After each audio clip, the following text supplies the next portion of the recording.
I was given this book for my Christmas by my mum exactly 32 years ago. And I did a webinar last week to Poland and ripped the cover. Look at that, I ripped the cover. And 32 years old, and I ripped the cover for a group of Polish teachers. I don't know what that says about Polish teachers, don't know, but be careful with them perhaps. But anyway, I've sellotaped it, and the cover is back. I don't know why books need covers. I mean, what? I guess you would say to protect them, but then to protect them against what? Zombies? Zombies don't go for books usually, do they? They want to eat brains, so books are safe. Anyway, in this book, there is a photograph. Not surprisingly, because it is a book called The Photo Book. There's actually, in this book, there are approximately 500 photographs. And my favorite one, I don't know if I can say this is my favorite one, but it's definitely one of my favorites. It's difficult to have a favorite, is a photograph that was taken in 1974. I wonder how old you were in 1974. Tell me your age. How old were you in 1974? And I could ask my students to guess how old I was in 1974. I was alive. But this photograph was taken in 1974. And the subject of the photograph is a streaker.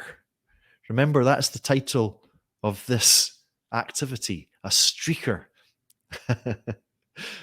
-1 wasn't born yet, not born. Galina was 10. A lot of you are very happy to admit your age here. So I'll tell you, Lisa, we're the same age. Carol, -1. I was 2 years old. Galina was 6. Daniel was -12. Hello, Daniel. And so I was 2 years old in 1974.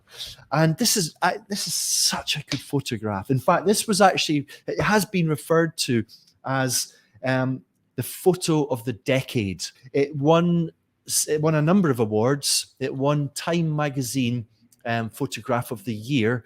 It also won a World Press Photography Award. And if you know what a streaker is, great. But assuming that you don't, I would invite you to ask me, you being my students, me being your teacher, 20 questions to work out what a streaker is and what is happening in this photograph. I can give you clues. I could ask you to think about the photograph genre. Perhaps it's photojournalism. Perhaps it's a portrait. Perhaps it's travel photography. Perhaps it's fashion photography. Perhaps it's a sport photograph. I could invite you to think about, is it a funny picture? Is it a serious picture? Perhaps it's a horrific picture. And I could give you a clue. I could give you a clue that the man who is the streaker, who is in the center of this image, has just been arrested. He has just been arrested.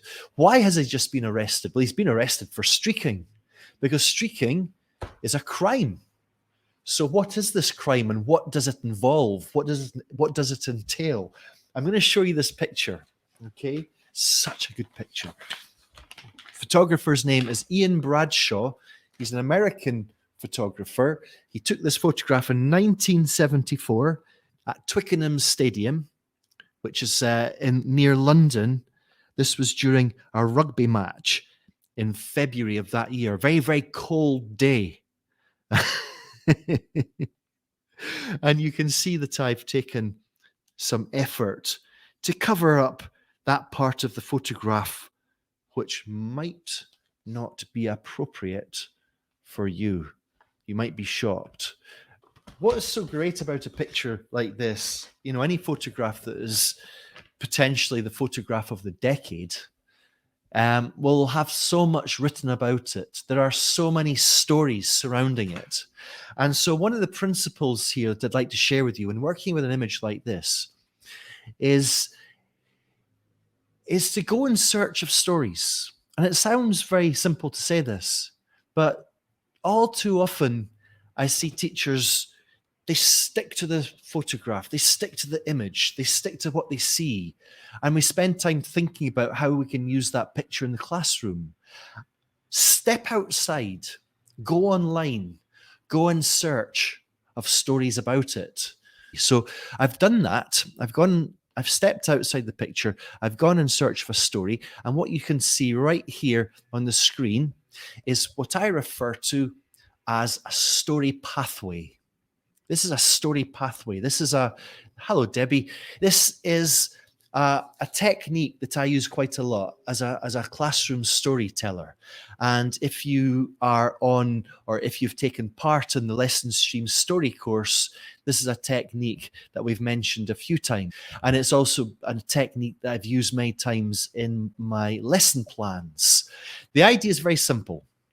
This is a sequence, a series of words or phrases that students are going to meet when they hear the story. And importantly, they're in the chronological order, the order in which they're going to hear them. It's very simple. What I'm going to do then is I'm actually going to read the story from a text that I have prepared. So I found this text online, a very, very information-packed text. I have reworked it to create a narrative text, a first-person account of somebody who is involved in this photograph. Given that you know that, whose words do you think you are going to hear? It was a cold Saturday in spring 1974, and I was sent to Twickenham Stadium to cover a rugby match between England and France. I expected to shoot nothing more than an exciting game, but instead I returned with an iconic photograph that captured the start of a cultural phenomenon. Now, it was half-time, and most of the other photographers had gone to get a cup of tea and keep warm. Suddenly, I realized that something was going on. I could hear roars of laughter coming from the stands, and when I looked up, I saw this young bearded man running across the pitch as naked as the day he was born. He was soon surrounded by policemen and was marched towards me. I pointed my camera and began shooting, and as I did, a thought occurred to me.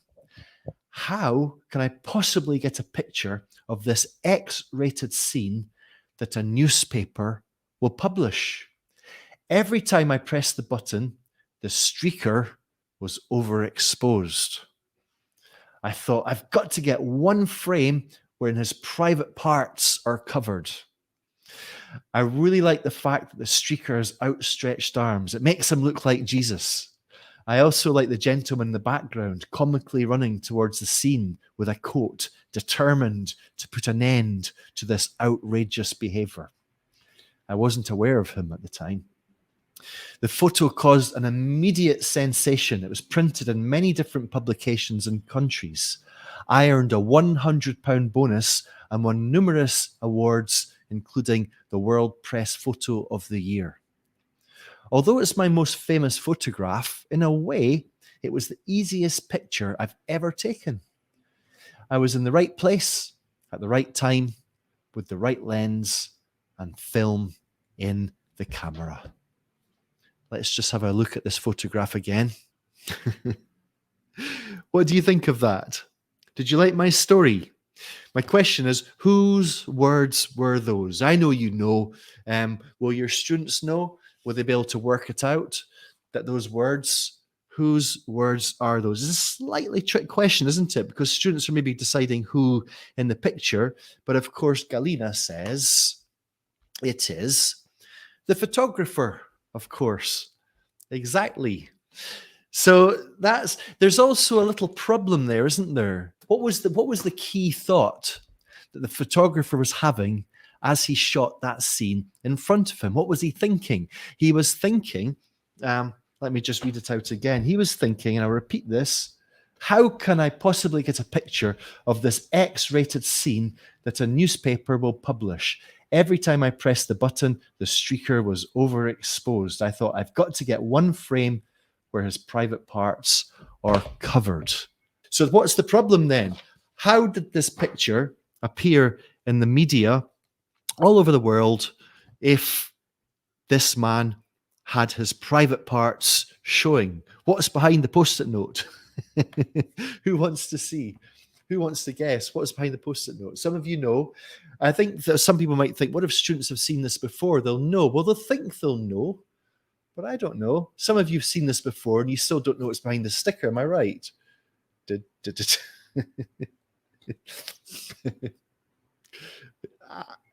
to get it up. Here we are. This is what makes this photograph so special. It's that detail which really is absolutely crucial to this picture. And also the photographer drew attention to this character in the background running towards us with this coat, which also makes it so special, isn't it? There's one photographer called Dan McCullen, who's an absolute hero of mine, and he said that this is the photograph that he wishes he had taken.